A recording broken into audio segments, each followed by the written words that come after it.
Hola, buenos días. Empezamos, ¿no? Bueno, buenos días a todas las personas que nos escuchan a través de Radio Consuegra. Gracias a quienes nos acompañan hoy en este salón de plenos del Ayuntamiento de Consuegra.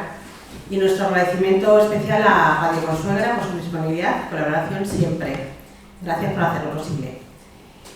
En el Día Internacional para la Eliminación de la Violencia hacia las Mujeres, reiteramos y recordamos que las violencias machistas se refieren a todas aquellas acciones que contribuyen al menoscabo sistemático de la dignidad, estigma y la integridad física y mental de las mujeres y niñas.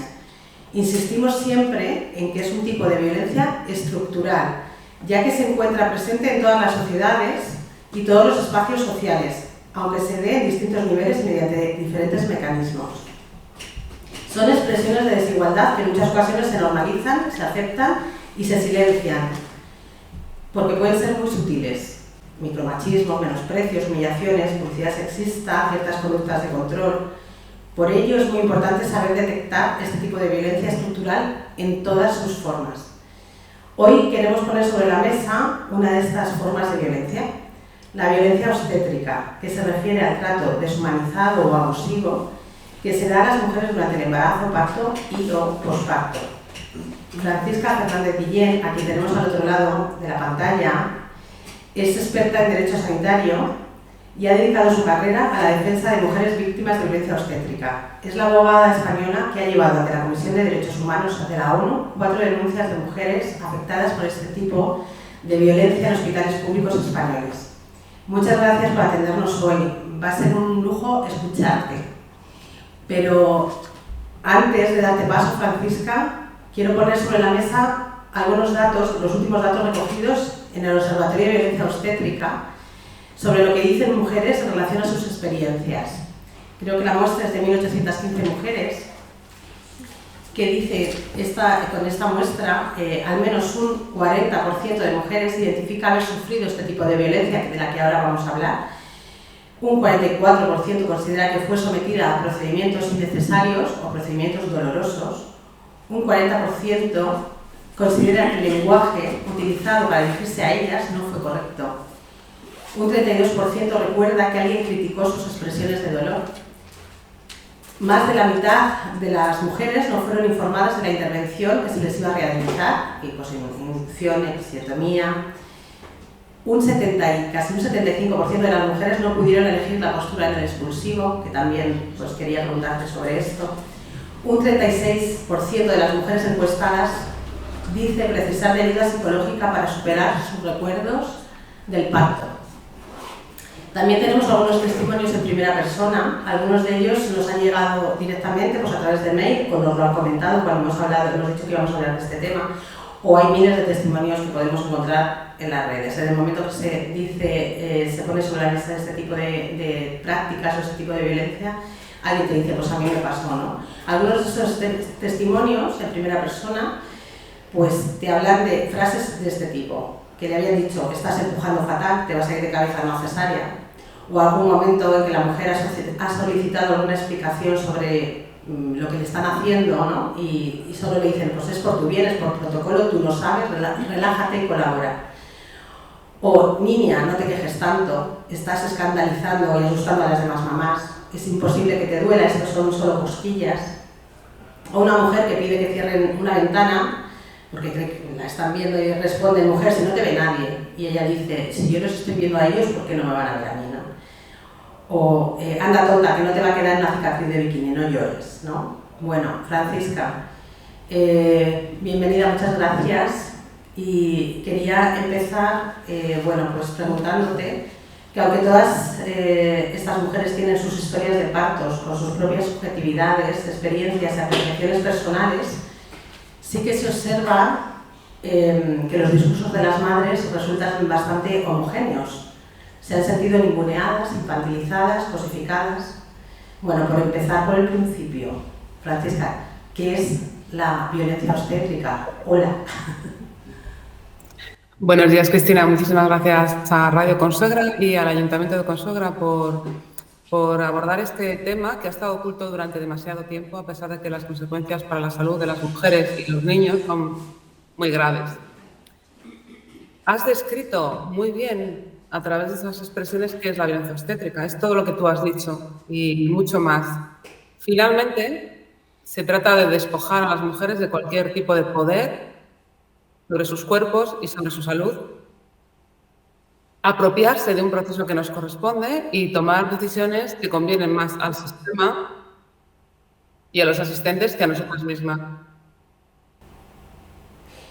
En uno de tus artículos, Francisca, dices que un trato inhumano es la atención obstétrica sería aquel que impide a una mujer comportarse como humana. Y pones como ejemplo de este trato inhumano el impedirnos pensar en el parto, privarnos de información y poder de decisión. ¿Qué otros ejemplos, qué otras prácticas son violencia obstétrica? Que aunque en esos testimonios aparecían, pero mucha gente pues no sabe que esto que ha podido suceder es violencia. Entonces, ¿qué otros tipos de ejemplos podríais poner? Bueno, en los casos que yo he llevado y testimonios que he escuchado, a muchas mujeres se les hacen procedimientos dolorosos sin ningún tipo de analgesia. Son separadas de sus hijos al nacer sin una indicación médica válida. ¿Se me escucha bien? Sí. Bien, gracias. Sobre todo, se realizan todo tipo de procedimientos sin consultar a las mujeres y sin informarlas, como si fuéramos un objeto. Ahora mismo estoy muy preocupada porque hay muchos casos de mujeres que tras una práctica de fórceps desafortunada y, lo peor, innecesaria, pues quedan con incontinencia, con lesiones genitales muy graves. Creo que eso es una realidad muy dolorosa porque ellas tienen una discapacidad finalmente, se arruina su vida social, muchas veces tienen dolor en las relaciones sexuales. Y es un tema del que se habla muy poco y del que hay muy pocas estadísticas. Y yo quería subrayar esto como un problema de salud muy grave. Porque todas estas prácticas, que bueno, hemos nombrado algunas, hay muchas, ¿no? Pero estas prácticas mencionadas, ¿por qué? Creo que la pregunta es muy importante. ¿Por qué son violencia de género? Son violencia de género. Sí, son violencia de género porque tienen que ver, obviamente, con nuestra condición de mujer. Por una razón puramente biológica y por otra razón que no es biológica, que es nuestra condición, la posición de inferioridad y sumisión en la que el sistema médico patriarcal nos coloca siempre. Es como que por el hecho de estar embarazadas perdiésemos la capacidad de decidir, de tomar decisiones. Si esto es así en muchos ámbitos profesionales, de la política, de los puestos de poder, cuando estamos en una situación de vulnerabilidad tan grande como un parto, pues digamos que ahí estalla ya, ¿no? Digamos que el patriarcado cobra su máxima expresión. Es una forma de apropiarse de nuestra capacidad de decisión, de procreación, igual que el patriarcado se apropia de nuestra capacidad de creación en otros ámbitos, científico, literario, político, pues aquí se apropia de nuestro cuerpo y de nuestra creación física, que serían nuestros hijos. En palabras de la Comisión para la Eliminación de la Discriminación contra la Mujer, estaríamos ante una forma de sexismo y de discriminación porque pues, solo las mujeres podemos dar a luz cuando se nos impide el acceso a servicios obstétricos de calidad y libres de violencia, se nos está colocando en una posición desfavorable frente a los hombres que no tienen que atravesar estos procesos. También, dice el comité, es un problema de discriminación que tiene que ver con la desigualdad estructural de las mujeres, porque casi todos los estereotipos respecto a las mujeres están presentes en la atención obstétrica. Pues que somos seres irracionales, incapaces de tomar decisiones buenas, justas sobre nosotras y nuestros hijos. Es decir, un montón de estereotipos que cuando hablamos de reproducción, digamos que se concentran. Si atendemos a los testimonios, a las experiencias que viven muchas mujeres, pues parece ser un fenómeno de gran alcance. Y aunque el término se niega, empezar a hablar de violencia obstétrica ha permitido poner de manifiesto las experiencias desagradables de muchas mujeres. Y se ha posicionado en un debate público, ¿no? Muchas veces si algo no se nombra, no existe. En el momento que se le puede poner nombre, pues se puede abordar, ¿no? ¿Crees que no se habla de esto? ¿Crees que no recibe tanta visibilidad como otras formas de violencia? ¿Cuál es tu opinión? O lo que tú estás viviendo. Yo ahora he visto un gran avance, pero cuando nosotros empezamos este movimiento, era casi como algo desagradable de hablar en público, ¿no? Parece que el mundo del parto, de la reproducción, pertenecía al mundo un poco escatológico, de vísceras, la gente ponía cara de desagrado y, sin embargo, es cómo venimos al mundo los seres humanos. Es así de importante. Y las mujeres somos la mitad de la humanidad. ¿Cómo es posible que un fenómeno de tanta trascendencia para el ser humano, no solo para las mujeres, sino para el ser humano, al fin y al cabo venimos de un nacimiento, de un parto de una mujer, cómo es posible que esté tan ausente de la literatura, de la filosofía, de las conversaciones, de los medios de comunicación? Esto afortunadamente ha cambiado gracias a las redes sociales, a las redes de mujeres, que hemos empezado a decir, no, lo que nos ocurre a nosotras importa a nosotras y a toda la humanidad. Entonces vamos a hablar de este tema y vamos a sacar a la luz toda la problemática que ha estado oculta durante tantísimo tiempo. Ahora, fíjate, ha llegado a Naciones Unidas, hay ya 2 decisiones contrarias a España denunciando esta problemática y dicen que estamos ante un problema estructural y grave de derechos humanos, es decir, no le resta un ápice de la importancia que realmente tiene. El Consejo General de Colegios Oficiales, que bueno, tiene que ver con lo que estabas contando, ¿no? Esta importancia que le estamos dando aquí, poniéndole nombre y hablando de esta progresión de que cada vez se le da, bueno, pues se le da el sitio que corresponde, pero el Consejo General de Colegios Oficiales de Médicos cree muy desafortunada considerar el término violencia obstétrica como para meterlo en la ley, ¿no? Que se planteaba de introducirlo en la nueva ley del aborto, y consideran exagerado y piden prudencia y no crear alarmas sociales innecesarias. Bueno, la pregunta, no sé si yo me la sé por otras resistencias, ¿no? Y por otras, cuando se habla de otro tipo, cuando se habla de violencia de género siempre hay mucha resistencia, cuando se habla de feminismo, pero ¿cuál es tu respuesta? ¿Por qué tanta resistencia y negacionismo en ciertos sectores del personal sanitario? Esto ocurre como que parece que, no sé, se les está señalando.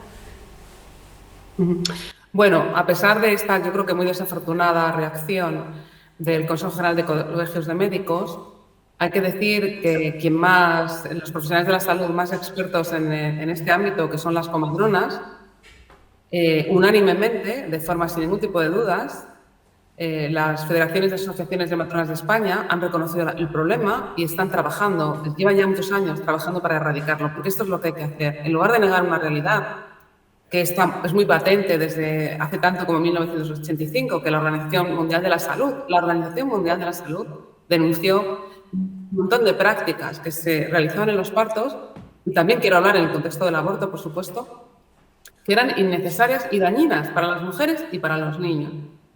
Pues si la salud de las mujeres no les importa tanto, pues también querría hablar de las consecuencias para los niños, porque muchos niños sufren desde fracturas craneales por un uso indebido y exagerado, como ocurre en España, de fórceps, por ejemplo, pues los niños también sufren las consecuencias de estas malas prácticas. Esto es una realidad que es innegable. He hablado de una declaración de 1985 de la OMS, pero es que desde entonces se han sucedido como un rosario las declaraciones de organismos que trabajan y estudian la atención materno-infantil. También la relatora especial de Naciones Unidas para la violencia contra la mujer, Simonova, no recuerdo su apellido, Simonova Dubrovnik, ha denunciado esta situación. También la OMS en 2014 emitió un comunicado, un informe que tiene el representativo título de Informe sobre el maltrato y la falta de respeto a las mujeres en centros de salud de todo el mundo durante el parto. Así de claro. Hay maltrato. Entonces, que la Organización Médica Colegial Española niegue esta realidad y la ningunee, me parece muy preocupante, porque esto quiere decir que van a seguir utilizando prácticas injustificadas y haciendo daño a las mujeres y a los niños. ¿Cómo es posible que quien nos tienen que cuidar vaya a seguir con estas prácticas? Hablo de prácticas muy lesivas para las mujeres, episiotomías, por ejemplo, que es, como sabes bien, cortar la vagina de una mujer, cortar los músculos, nervios y fascias que rodean la vagina, que a veces llegan al esfínter anal y las dejan con incontinencia. Estoy hablando de extraer a los niños con fórceps. Sabéis que es un instrumento que puede estar indicado, pero también tiene muchos riesgos. Estoy hablando de practicar cirugías mayores abdominales, como es la cesárea, a mujeres que no la necesitan, para acabar antes el parto, para que se duerma la guardia bien, o sea, por un montón de razones que están muy estudiadas, que son muy conocidas. De esto estamos hablando. Entonces, insisto, que la Organización Médica Colegial Española niegue esta realidad es muy preocupante. Nombras el tema de los forceps, que así parece que es algo que estaba pasado ya, o eso, no sé, parece que es lo que es algo del siglo pasado, o del siglo XX, no del siglo XXI, como que eso no se utiliza. ¿Qué experiencia te llega? Sí, en España hay un uso exorbitante de inducciones del parto, inducciones, forceps, cesáreas también, pero sobre todo inducciones y uso de forceps. Sabemos que es un uso exorbitante y no justificado porque las estadísticas nos hablan, ¿no? Nos dicen que no es posible que en determinados... Por ejemplo, si comparamos nuestras cifras con las de países, por ejemplo, como Suecia, pues ni las españolas tenemos el periné más rígido, ni nuestros hijos son más cabezones, por utilizar el lenguaje que utilizan ellos mismos, que en España muchas mujeres que van a dar a luz en la privada están en mejores condiciones de salud que algunas que van a centros públicos. Entonces, no hay ninguna justificación desde el punto de vista clínico y estadístico para apreciar por qué. Por ponerte un ejemplo, en Valencia pueden tener hasta un 40% de cesáreas en determinados centros privados y en el País Vasco un 15%. Esto no es culpa de que las mujeres seamos defectuosas, es culpa de que tenemos un sistema muy defectuoso en algunos lugares, como por ejemplo Valencia. Volviendo a Suecia, en Suecia tienen una tasa de episiotomías cuya utilidad es muy restrictiva, del 6%. Cuando nosotros empezamos a trabajar en España, en mujeres víparas, es decir, que dan a luz por primera vez, la tasa era del 90%. Una barbaridad. Esto no se justifica de ninguna de las maneras. Todas estas excusas, como digo, de que si tenemos el periné estrecho, que si damos a luz muy mayores, todas estas tonterías, cuando comparas, haces una comparación entre países en donde las mujeres dan a luz exactamente con la misma edad o más que las españolas, comparas en regiones en España o internacionalmente, la mentira que hay detrás sale a la luz claramente, ¿no? O sea, no es un problema de salud de las mujeres ni de los niños, es un problema del sistema de atención que tenemos.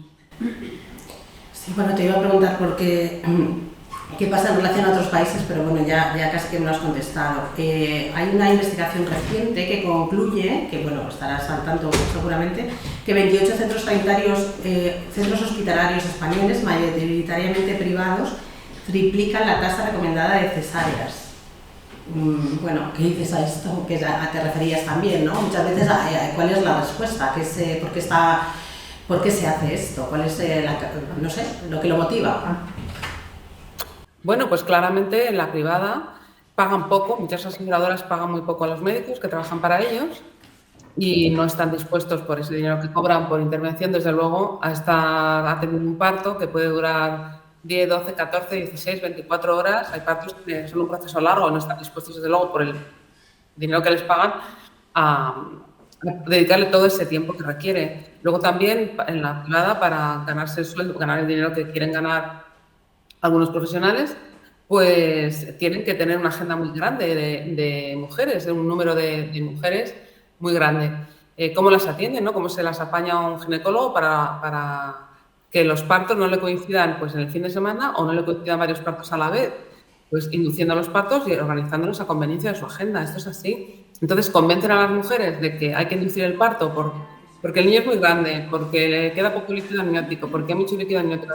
Ellos, hay gajes del oficio, ¿no? Saben qué frases tienen que utilizar para que las mujeres enseguida entren en pánico y digan, sí, claro que sí. Y entonces empiezan acomodándose los partos, induciéndolos, para evitar que la mujer se ponga de parto espontáneamente en un momento inconveniente, ¿no? Inconveniente para su agenda. Después aceleran los partos con oxitocina sintética, que es una hormona que también es un medicamento de alto riesgo, puede provocar contracciones hipertónicas, puede hacer que un niño pierda el bienestar y haya que hacer una cesárea de urgencia. Respecto a las cesáreas, bueno, muchos partos que empiezan así acaban en cesárea precisamente por haberlos empezado con una inducción, porque las inducciones son muy estresantes para el niño y para la madre, es que se venden como si fueran la panacea, como si fuera cosa de cantar, ahora induzco el parto y ya vas a ver a tu bebé, ¿no? También juegan mucho con el deseo de una madre de ver a su hijo. Lógicamente el embarazo, según va pasando los meses, pues se hace pesado y tenemos esta ansiedad natural de ver a nuestros hijos y el ginecólogo nos dice, mira, es que estás gordísima. Y es que ya, mira, inducimos el parto y ya vas a ver a tu bebé. Pues claro, muchas mujeres lo aceptan, ¿no? Digamos. sin saber, esto es muy importante, lo aceptan sin saber en qué consiste realmente la inducción, porque no se les dice. De repente se ven con la noticia de que tu bebé lo está pasando mal y vamos a hacer una cesárea. ¿Pero por qué lo está pasando mal el bebé? Pues quizá porque has puesto oxidación sintética, porque has forzado el proceso y claro, eso tiene consecuencias para el bebé. Después, ¿por qué se hacen tantas cesáreas? Aparte del tema de la inducción, a veces se programan directamente, sin pasar por la inducción. Recordemos, una cesárea se hace en 20 minutos. 20 minutos. Y un parto atendido de forma normal puede tardar, como he dicho antes, 8, 6, 12, 14, 16 horas. Entonces, ¿a mí qué me interesa más? Pues me interesa más hacer una cesárea que la hago en 20 minutos y me quedo libre para atender a la siguiente señora. Esto es así. Además, como es una intervención quirúrgica, se paga más que todos ganan, ¿no? Gana la clínica, que va a cobrar a la aseguradora por un quirófano, todos ganan. ¿Quién pierde? Pues pierde esa mujer que se ha llevado una cirugía mayor abdominal innecesaria y pierde ese bebé. Que no sé si estáis al tanto ahora, si estáis empezando a conocer un poco más las consecuencias de las cesáreas. Desde obesidad, porque el bebé no atraviesa el canal del parto, entonces estas bacterias de la flora intestinal que son tan importantes para el desarrollo posterior del sistema digestivo del bebé, pues el bebé no las adquiere, digamos, bueno, por una serie de complicaciones.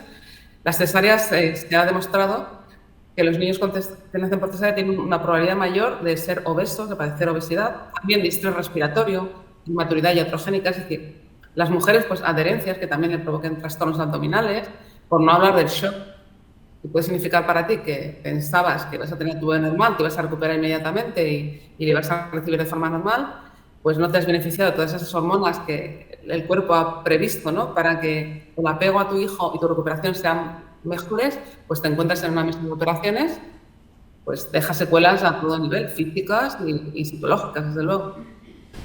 Sí, porque además yo creo que, no sé, se ha normalizado el tema de la cesárea como eso, lo que has dicho, como si no hubiera más consecuencias, nada, es solamente que sí que no es un parto natural, pero que bueno, pues ya está, es una opción u otra, como si casi las igualáramos, ¿no? Y quizá pues está bien puntualizar lo que comentas. Tú imagínate que te acabasen de operar del intestino a un hombre, imagínate un varón, que le hubieran acabado de hacer una cirugía mayor abdominal y le dieran un bebé para cuidarle. ¿Tú te imaginas eso? Pues eso es lo que se hace. Hasta tal punto se minimiza y se ningunea las consecuencias de estas cirugías. Y se pretende encima que las mujeres con una sonrisa, después de haber atravesado ese proceso, cuiden de un bebé como si tal cosa. Sí, así es. Quería que, bueno, pues aprovechar que puedas hablarnos de tu experiencia, porque, bueno, pues has elevado algunas denuncias a la Comisión de Derechos Humanos de la ONU, porque, bueno, pues que nos cuentes por qué ha pasado con la justicia aquí, o que, no sé, cuéntanos algunos de los casos que has podido llevar hasta la ONU y qué resultado ha tenido y qué consecuencias puede tener eso.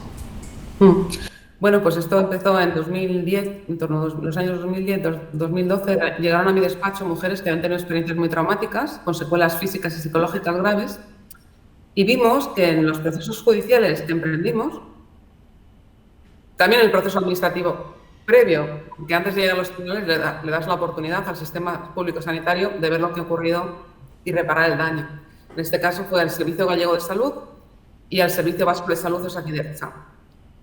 El sistema administrativo pues quitó toda relevancia a lo que les había ocurrido a estas mujeres y no resolvió favorablemente, entonces acudimos a los tribunales. Y allí nos encontramos con que todos los estereotipos sobre la mujer como ser irracional, incapaz, que debe someterse a todo lo que digan los médicos, pues estos estereotipos se reprodujeron en sede judicial. Las pruebas que aportaban las mujeres eran despreciadas, pruebas periciales, es decir, que habían médicos ginecólogos obstetras que habían dictaminado en favor de la mujer diciendo que las prácticas a las que las había sometido no eran conformes, no eran buena praxis, eran mala praxis. Bueno, pues por el solo hecho de que la prueba había sido aportada por la mujer, eran despreciadas.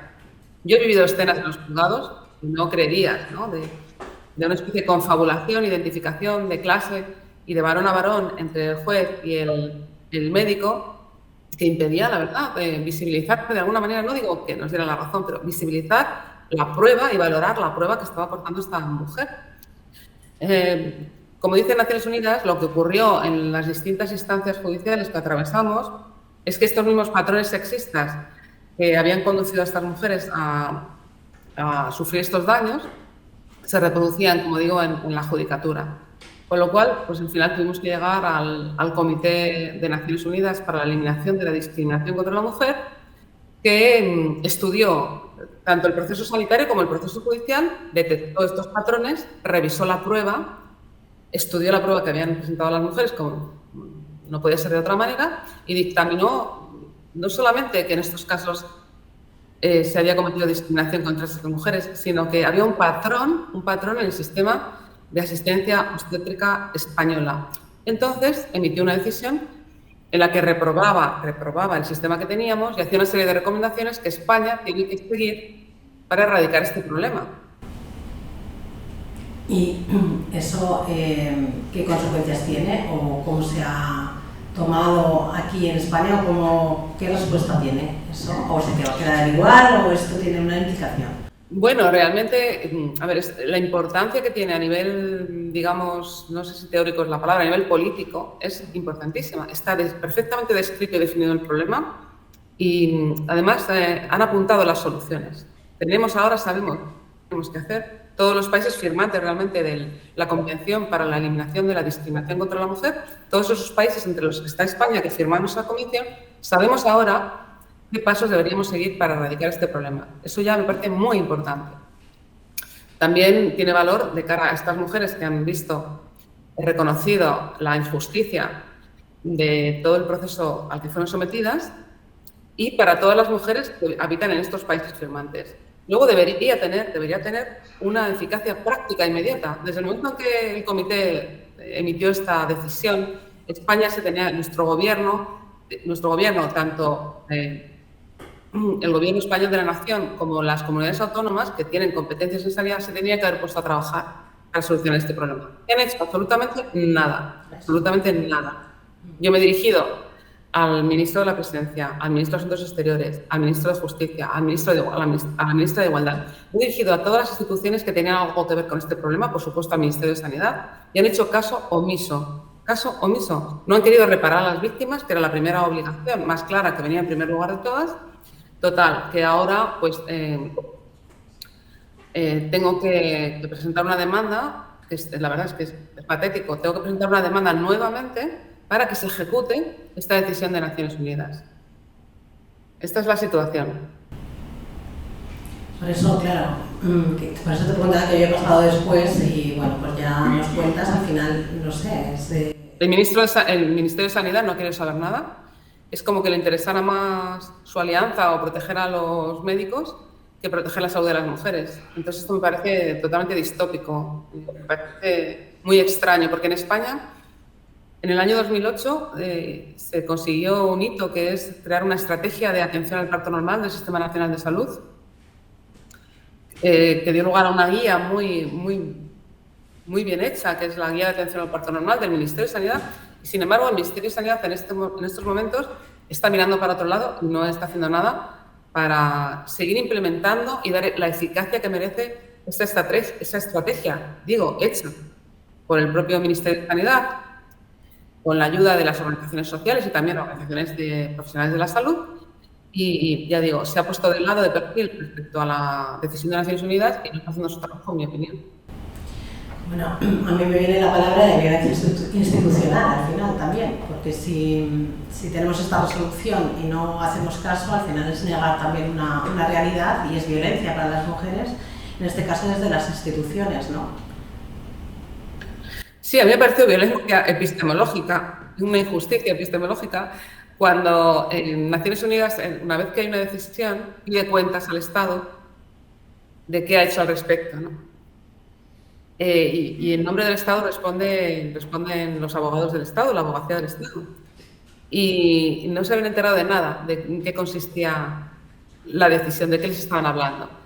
La abogacía del Estado contestó al comité diciendo que bueno, que sí, que ellos ya habían cumplimentado sus recomendaciones porque la policía, ¿qué idea tendrían? La policía española estaba muy bien formada en violencia doméstica. Pero vamos a ver, señores, ¿qué tiene que ver la violencia obstétrica con la violencia, ellos dicen, doméstica? ¿Qué tiene que ver el tocino con la velocidad? ustedes están despojando estas características especiales que tiene la violencia obstétrica, son muy importantes. ¿Dónde se produce? ¿Cómo se produce? ¿Cómo erradicarla? Están despojando de contenido, diciendo que es lo mismo, metiendo en un saco a la violencia sexista y machista que se produce en el ámbito familiar o en el ámbito de las relaciones de pareja, y confundiéndolas, ¿no? En este nivel estamos, ¿no? Una respuesta, la verdad, bastante lamentable. Yo quería incidir también en algunas pequeñas, en alguna de las prácticas, ¿no?, de las que hemos hablado y que ya has pasado, lo has nombrado, pero me resulta interesante. Por ejemplo, ¿es violencia separar? Bueno, no sé si es violencia como un delito estipulado y tal, pero es violencia separar a un recién nacido de su madre al nacer. ¿Hay legislación al respecto? Que antes lo has nombrado, lo de sobre todo con las cesáreas, ¿no?, que además pues, se tiene que llevar al niño, no es lo mismo que un parto natural, pero incluso en partos naturales a veces también pasa. ¿Es violencia? ¿Cómo consideras eso? Bueno, me parece tan cruel y tan dañino. Cuando nosotras empezamos a recoger testimonios de mujeres, era una de las quejas principales. Me dolió todo lo que me hicieron, maniobra de Christeller, o que me indujeran el parto y luego descubrir que no había motivo, o que me cortaran los genitales. Pero dicen, de todo esto lo que no les perdono es que me separaran de mí misma al nacer. Es como un ritual de separación, de verdad, de apropiación, es lo que decía antes. Es un ritual, una especie de ritual de apropiación del bebé por parte del sistema, porque no tiene base científica. Algunos niños, muy pocos, algunos niños que nacen con problemas de salud, obviamente tienen que ser ingresados en una UCI o tienen que recibir asistencia. En estos casos estaría justificado, pero en la mayoría de las veces no tiene ninguna explicación. Se separa con cualquier excusa y el apego es tan importante, la primera hora del vínculo de la madre con el bebé es tan importante que me parece totalmente cruel e inhumano separar a tu bebé al que llevas esperando conocer 9 meses, que necesita oír tu respiración, oler el cuerpo de la madre, sentir el calor de la madre, la voz de la madre. Me parece de una crueldad tan grande que, claro, no puede llamarlo de otra manera más que violencia. Y hay otra cosa y otra práctica que quería pues aprovechar para preguntar, ¿no? Diferentes organizaciones internacionales y nacionales promueven que la mujer pueda parir en la posición que desee y que pueda moverse libremente durante el parto. ¿Por qué nos tumban al parir? Perdona, no te he oído la última parte. ¿Por qué nos tumban al parir? O sea, ¿por qué? Nos tumban. O sea, la forma de... O sea, no es seguramente una posición natural, pero es la que pues la normalizada, ¿no? Entonces, hablo de que esas organizaciones internacionales y nacionales promueven que la mujer pueda parir en la posición que desee, ¿no? Pero siempre está normalizada una misma posición. Esto también ha generado mucha controversia y el hecho de yo sé lo que tienes que hacer, yo sé cómo tiene que ser y cuál sería la respuesta o qué testimonios te has encontrado en relación a esto. Bueno, claramente esta postura es antinatural, antifisiológica.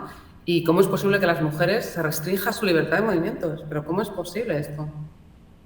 Es igual que la separación del bebé, no tiene ninguna explicación racional, ni médica ni clínica, al revés. El movimiento facilita el parto, facilita el descenso del bebé por el canal del parto. El bebé tiene que hacer una serie de movimientos para los cuales necesita posiciones verticales, son más favorables. Claramente se tumba a las mujeres, se las pone tumbadas sobre la espalda para comodidad de los asistentes y da igual que ella esté incómoda o que sea mano. Se las pone así porque es mejor para el sistema, para los profesionales y además así pueden realizar sus intervenciones. A mí me parece una barbaridad. De hecho, esta provoca un montón de distorsias y problemas durante el parto. Para que lo entienda cualquier persona, es como intentar defecar tumbado. Imagínense que nos obligasen a todos primero, que alguien nos dijese cómo tenemos que hacer la digestión o defecar, y después que nos obligasen y nos dijese que eso tiene que ser así ejecutado. Sería un disparate, pues con dar a luz mucho peor, no es mucho más grave, porque ya os digo que el bebé tiene que hacer rotaciones y movimientos muy sofisticados para atravesar la pelvis materna y poder nacer. Se le dificulta muchísimo la posición tumbada. Y todo esto que has escuchado es muy, pues bastante coherente, ¿no? Pero las mujeres tienen esa conciencia de que, pues pueden tener su propia opinión, su propia libertad para decidir estas cosas o entienden, no sé, por lo que te encuentras, que entienden que, bueno, pues lo que le digan, ¿no?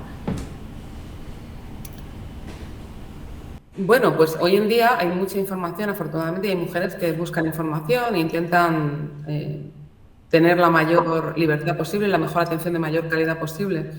Pero otras mujeres pues no se lo plantean porque dan por sentado, dan por sentado que si se ponen en manos de profesionales de la salud, pues todo va a ir bien.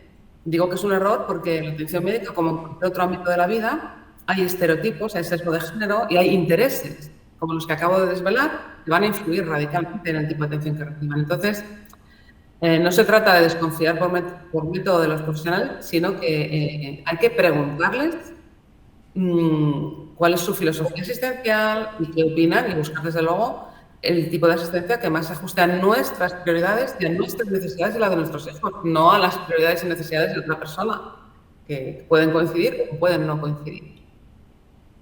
De todas maneras, hay mucho miedo en torno al parto, hay muchos tópicos, hay una cantidad de tópicos tan enorme que impiden a muchas mujeres hacerse planteamientos críticos, ¿no? Está el miedo al dolor, entonces parece que con la epidural ya todos los problemas que había en el parto se han solucionado. El miedo, por supuesto, a que ocurra algo al bebé. Un miedo inconsciente a tomar decisiones, ¿no? Muchas veces, no es que no tengamos claras nuestras prioridades, es que tenemos miedo de que si algo ocurre, hacernos responsables, porque el sistema nos ha inculcado, nos ha inoculado el virus de la sumisión. Entonces preferimos ser sumisas y asumir un resultado indeseado o malo con tal de no ser responsables. ¿Y qué medidas se han tomado o se pueden tomar para eliminar, bueno, pues o estas prácticas o más bien también o fomentar esa toma de conciencia a lo mejor en las mujeres para que hagan un plan de parto, para que sean conscientes de que también pueden decidir o que no lo sé, no sé si hay unas buenas prácticas en España se están dando o hay algunos centros hospitalarios que tengan esto mucho más en cuenta para ese parto humanizado y respetado. No sé qué experiencias conoces o qué medidas se pueden tomar, tanto para a nivel institucional, pero también para las, como de divulgación o de sensibilización a las propias mujeres o familias. Sí, desde luego, afortunadamente, cada vez hay más unidades de maternidad o hospitales que ofrecen una atención distinta, ¿no? Más humanizada, personalizada, que cumple con las recomendaciones de las organizaciones internacionales y la propia estrategia española, que es muy buena, de atención al parto normal. Por ejemplo, el Hospital de la Plana, sería un ejemplo, en Castellón. Fue pionero también un hospital de Almería, Huerca Lovera, por ejemplo, tenía muy buenas prácticas. En fin, hay diversos hospitales en España en los que se atienden los partos de una forma mucho más respetuosa. También está claro que en la privada el intervencionismo es muchísimo mayor y yo huiría de la medicina privada, por ejemplo, en comunidades como la valenciana. Me iría antes al hospital público que al privado en Valencia, por ejemplo. Es decir, hoy en día hay un cierto conocimiento porque gracias al trabajo de organizaciones como El Parto es Nuestro, hay estadísticas que nos permiten conocer qué hospitales son más intervencionistas, más irrespetuosos con las mujeres y con los niños. Entonces podemos, ¿no?, con el margen de libertad que tenemos, irnos al sitio que sea mejor para nosotras. También hay comadronas que tienen parto en casa, pero todo hay que buscar la ayuda de las comadronas. Intentar que nuestro parto, si hemos tenido un embarazo sano y tenemos un parto que se presenta de forma normal, fisiológica, un parto que no tenga riesgo, deberíamos intentar que el parto sea atendido exclusivamente por una matrona y no por ginecólogos, porque al final los ginecólogos son expertos en patologías. ¿Y qué ocurre cuando te pones en manos de un experto en patologías? Pues que si tienes una patología es una bendición, pero si tu parto era bueno y normal, puedes salir perjudicada, porque al final vas a acabar con mucha probabilidad con una intervención que quizá no necesitabas. Entonces las matronas son clave. Buscar a las matronas, recuperar la atención principal por matronas, creo que es algo muy importante. Tú lo has nombrado ahora, lo de los partos en casa planificados, que están teniendo cada vez más relevancia en España, pero que genera debate y polémica, porque, bueno, polémica entre profesionales, pero de la salud y también a nivel social. Incluso hay alguna noticia de, bueno, pues, en fin, alguien que, no sé, leí que alguien que estaba con un parto en casa y se había detenido, se habían llevado, en fin. ¿Es legal? ¿Es una opción segura? Que estábamos hablando, no sé si hay una tendencia a esto, pero la gente tiene mucha confusión y es verdad que es muy polémico. ¿Y qué factores habría que tener en cuenta? Sé que eres jurídica, pero por las experiencias que te cuentan o que has visto, ¿qué piensas del parto en casa o de esta tendencia? Bueno, pues no sé si es otra opción. Yo creo que el parto en casa es una muy buena alternativa al sistema que tenemos y debería estar subvencionado, pagado por la Seguridad Social, como ocurre en otros países de nuestro entorno. A mí me choca muchísimo, me llama la atención que siempre que en un parto en casa algo va mal, en general, a pesar de todo la crítica que he hecho al parto hospitalario, a pesar de todos sus defectos, en general los partos van bien, es decir, al final me refiero bien en términos de que el niño nazca sano y la mujer pues no quede con demasiadas secuelas.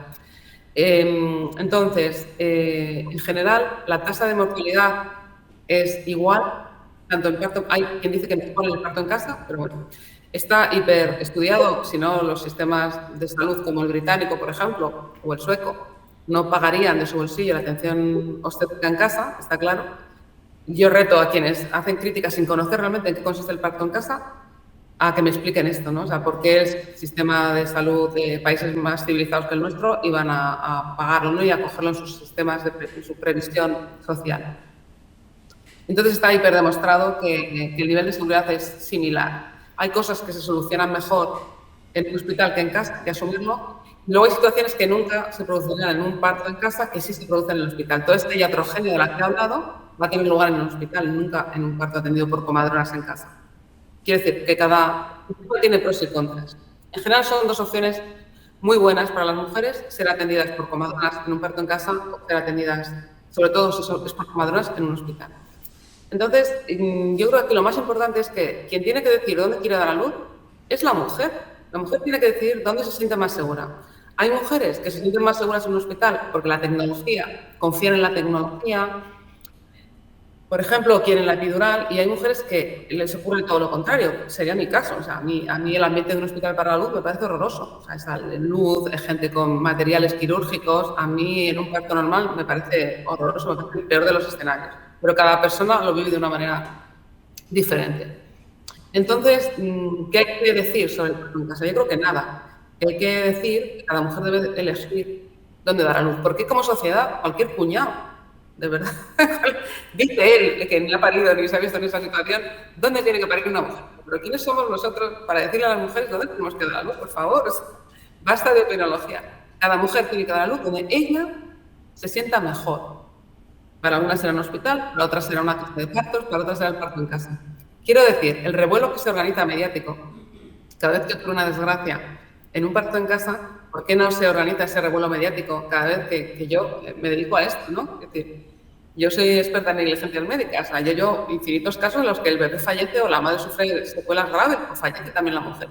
¿Por qué los medios no inmediatamente montan un revuelo y empiezan a hablar de los problemas del parto hospitalario? ¿Por qué esos problemas no se adjudican al sistema hospitalario y cuando el parto ocurre en casa se adjudica el problema inmediatamente? Pues no, por ejemplo, a que el niño haya habido un prolapso de cordón, que es una incidencia muy grave, que puede morir el niño, puede morir tanto en el hospital como en casa. Por ejemplo, embolismo del líquido amniótico. O sea, hay circunstancias que tienen muy mala solución, tanto en casa como en el hospital, porque no hay tiempo, ni en un sitio ni en otro. Entonces, ¿por qué? Cuando una desgracia ocurre en el hogar, se achaca el resultado al hecho de haber dado luz en el hogar, y cuando la desgracia ocurre en el hospital, no es así, ¿no? Tenemos que hacernos este tipo de preguntas. Entonces, sí, yo radicalmente soy partidaria de que cada mujer dé a luz donde ella se sienta mejor. ¿Y qué puede hacer una mujer que pasa por una experiencia traumática de este tipo, del tipo que sea, ¿no? Pero o sea, con estas prácticas, este abanico, pues puede ser, sí, siempre son experiencias que pueden ser subjetivas, pero no lo podemos invalidar, ¿no? Si son traumáticas y siente que se están vulnerando los derechos, ¿Qué puede hacer una mujer ante esta situación? Porque yo creo que se tiende también a normalizar, o esto ha sido así, tendrá que ser así, ¿no? Pero está claro que hay situaciones que requieren afrontarlas de otra forma, a lo mejor a nivel jurídico. ¿Qué pueden hacer? Sí, yo creo que lo más importante es buscar apoyo psicológico profesional para aquellas mujeres que estén haciendo un duelo patológico de la situación que han vivido, y también el apoyo del grupo, de otras mujeres que han pasado por experiencias similares, porque van a poder compartir la experiencia con ellas, ver que no son culpables de lo que les ha ocurrido, que puede haber otras causas, van a ayudarla a conocer y comprender lo que les ha ocurrido, y a mí me parece de lo más valioso el apoyo del grupo. Después también pueden ver vías de reclamación. Me parece muy importante siempre dejar constancia de lo que nos ha ocurrido. El relato ha sido el elemento esencial de nuestro trabajo como activistas y también como juristas, ¿no? Relatar, escribir lo que nos ha ocurrido y comunicarlo a la sociedad. Utilizar esa mala experiencia como un instrumento social de cambio, para promover el cambio. Podemos también presentar quejas, por supuesto, es muy importante, que lo que nos ha, porque muchas veces la mujer se va de allí incluso sonriendo y dando las gracias, como alegrándose de estar viva después de haber pasado una experiencia traumática. Y le lleva mucho tiempo recapacitar sobre lo que le ha ocurrido, recordar frases, las vas reviviendo, y te vas dando cuenta, incluso sintiendo vergüenza de haber dado las gracias, ¿no? Y te vas dando cuenta de que todo lo que te ha ocurrido quizá no debería haber sido así. Vas tomando conciencia del maltrato.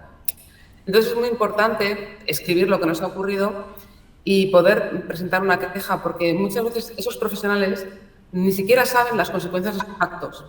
O una mujer, yo llevo muchos casos, como decía antes, de mujeres que han quedado con incontinencia después de un desgarro provocado por unos forceps o por una episiotomía. Pero esos médicos que han practicado esa episiotomía, que han hecho esos forceps, se quedan pensando que lo han hecho muy bien y que no ha tenido consecuencias. Porque esa mujer va a sufrir un largo periplo yendo a centros de salud, a lo mejor meses después de lo que les haya ocurrido, porque les dicen encima que es normal, que después de un parto es normal que te hagas pis encima o que te hagas caca encima, se le resta importancia, ya te curarás. Entonces, cuando ya van viendo que el problema no se soluciona, tardan un montón en acudir a una atención especializada que reconozca el problema, se investigue, les hagan las pruebas precisas. ¿Qué ocurre? Que esto no llega nunca a conocimiento del hospital, de quien causó el problema. Entonces, no pueden variar su práctica. Es muy importante contar lo que nos ha ocurrido, quejarse y en algunos casos también demandar, depende de las situaciones y del daño. Claro, lo que pasa es que yo creo que es complicado identificar que las experiencias traumáticas vienen causadas por algo que consideras que es normal. Esto es un poco como cuando hablamos de violencia de género en la pareja, en las parejas. Si tú no eres consciente de que eso que está pasando es violencia, es complicado identificar y poder denunciar, evidentemente.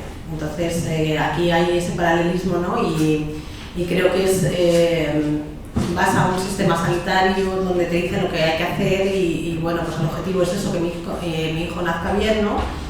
Y entonces creo que es, bueno, pues como pensamiento, como opinión personal, ¿no? Que es complicado que al final, como dices, ya ha salido todo, estamos a salvo, ¿no? Pues ya al final será como que es normal, ¿no? O sea, todo lo demás, esto ha pasado, yo quiero que se me olvide. Y no pienso que es de motivo de denuncia, ni de investigar, ni de siquiera planteármelo, ¿no? Me imagino que no sé cuánta gente llega a ese nivel de denuncia o a pensar, bueno, a contactar allá a nivel jurídico. No sé si hay estadísticas o... Tienes toda la razón, es realmente difícil para una mujer que acaba de dar a luz. Encima el sistema se autoprotege, que tampoco te están contando las consecuencias de lo que te ocurre, ni el motivo muy claramente, con claridad. Encima tienes que cuidar a un bebé, es tu prioridad. Estás en el peor de los escenarios para intentar una acción reivindicativa o una reacción apropiada a lo que te ocurre. Efectivamente, a muchas mujeres se les pasan los plazos por este motivo. A veces la familia no ayuda porque recibes mensajes, digamos, que o minimizan lo que te ocurre o lo presentan como si fuera connatural a la maternidad, cuando no es así. A veces la pareja te puede apoyar y a veces no. Entonces depende un montón de cómo es tu entorno y tu capacidad para reaccionar a esto que te ocurre. Es difícil, sí, realmente.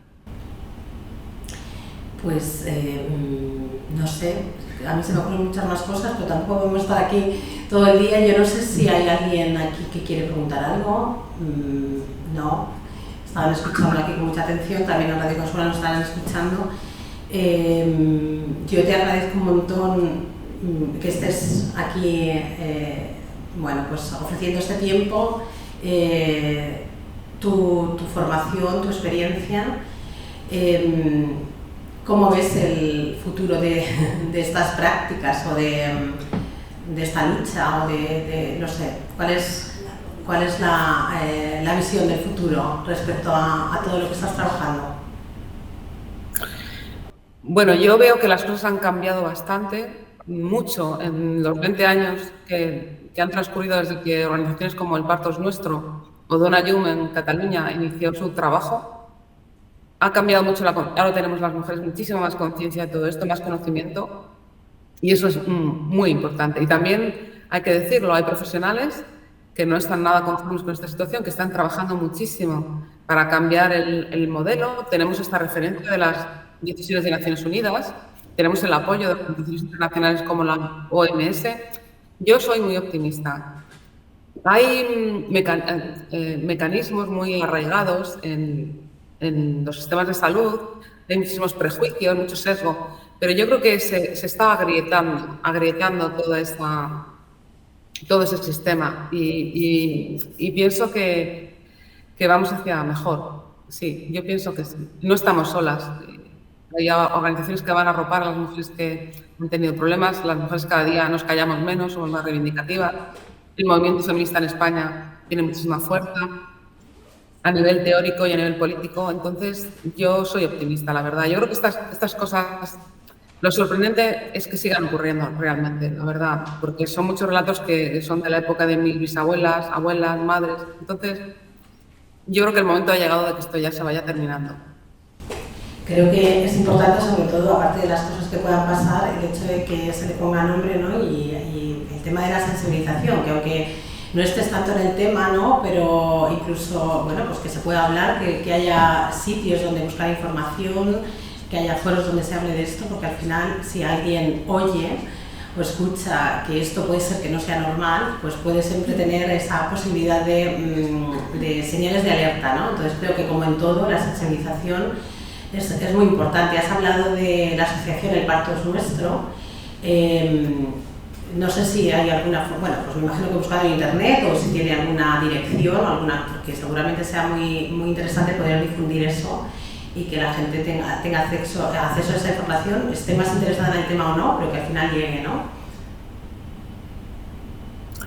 Sí, cualquier mujer que tenga interés puede teclear en Google El Parto es Nuestro, o si vive en Cataluña, Dona Llum, y va a encontrar un montón de información utilísima para abordar estos procesos. Y ya una última cosa que me viene de antes, que has dicho, pues la necesidad del apoyo psicológico cuando alguien pasa por una experiencia traumática de este tipo. No sé si existe, aparte de la atención psicológica de forma individual, o que cada una pueda buscar, o no sé si hay algunos grupos de ayuda que tenga que ver, pues, en relación a grupos de posparto, que se trabaje estas cosas que tú conozcas, o en algún sitio, alguna asociación. Sí, en los últimos años ha habido muchas psicólogas que se han interesado por la maternidad y la salud materno-infantil desde el punto de vista psicológico, que han hecho un gran trabajo. Y podéis localizarlas a través del Instituto de Salud Mental Perinatal, que aborda una problemática muy amplia, desde el síndrome de estrés postraumático posparto, depresión posparto, un montón de procesos en los que es muy importante que la psicóloga a la que acudamos esté formada y tenga experiencia para comprender esta problemática. Instituto de Salud Mental Perinatal. Apuntado. Luego podemos además difundir o pues poner algunos enlaces en nuestras redes. Y bueno, pues alguien levanta la mano. Espera un segundito, Francisca. A ver. Sí, dime. Sí. Sí. No, yo quería preguntar si ella tiene conocimientos en la práctica también de cortar el cordón umbilical, o sea, de una manera tan inmediata también al parto, porque yo he oído también que es una práctica que tiene secuelas también al bebé y a la madre. Entonces, como que conveniente dejar sin cortar. No has oído, ¿verdad, Francisca? No. No la he oído, si me lo repites la pregunta, por Sí, favor. ella habla de si tienes conocimiento de experiencias al respecto de la práctica de cortar el cordón umbilical del bebé. Yo sé, bueno, pues que eres jurídica, pero de todas estas cosas que te pueden llegar, si es recomendable, si no, si es otra forma normalizada como práctica, que quizá no, o sea, se podría hacer de otra forma y que se ha normalizado lo de rápidamente cortar el cordón umbilical. No sé si tienes una opinión formada de eso o experiencia. Claro, es muy importante que el cordón no se corte prematuramente porque el bebé va a recibir a través del cordón un aporte de hierro importantísimo que le va a mantener unas reservas de hierro muy buenas, muy altas pero meses después del parto, creo que, no sé si me equivoco aquí, pero mucho tiempo después del parto, no sé si años. Es decir, es muy importante no cortar prematuramente el cordón umbilical. Y claro, esto no se le está diciendo a las madres, se le está diciendo o se corta sin más, sin darle importancia, o también hubo programas de donación, que me parecen muy bien, de sangre del cordón, pero claro, las madres tienen que saber que el bebé se está privando de estas reservas de hierro y no se le está diciendo. Entonces, sí, hay organizaciones sobre corte prematuro del cordón umbilical, donde toda la evidencia científica que hay detrás de esto está publicada y está a disposición de todo el mundo que tenga interés. Sí, efectivamente. Cortar prematuramente el cordón umbilical es uno de los problemas también que tiene la asistencia sanitaria actual en el ámbito de la maternidad. ¿Alguien más? Pues yo creo que tenemos que ponerle fin aquí a la entrevista, Francisca. De verdad que te agradezco un montón tu disponibilidad, tus conocimientos y de esta forma que, bueno, pues ahora ya tenemos tan cercana, ¿no?, de poder disfrutar y de escucharte. Y gracias de nuevo por tu trabajo y por el tiempo que nos has dedicado. Yo quiero ahora bueno, pues despedir un poco este programa, que es el programa especial por el día que es hoy, ¿no?, y que hemos dedicado a la violencia obstétrica. Te deseo, bueno, pues mucho ánimo para el trabajo, para todas las mujeres con las que trabajas. Y desde aquí quiero saludar a las personas que nos están siguiendo a través de Radio Consuegra, en especial también a las personas que se han acercado hasta aquí para ver el programa y escucharlo.